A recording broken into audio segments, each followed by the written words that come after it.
أولا ما ينبغي للمسلم دائما وأبدا هو استحضار التوبة، أن يتوب إلى الله سبحانه وتعالى، وخاصة كما ذكرنا أن في هذا الشهر ترفع الأعمال إلى الله سبحانه وتعالى.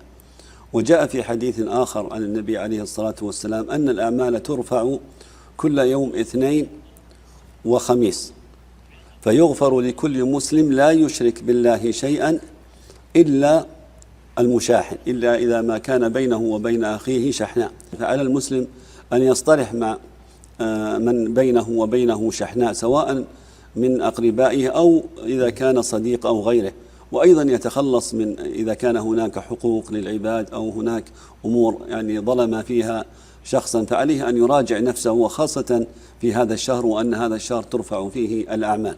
هذا أمر. الأمر الثاني، النبي عليه الصلاة والسلام قال: أحب أن يرفع عملي وأنا صائم.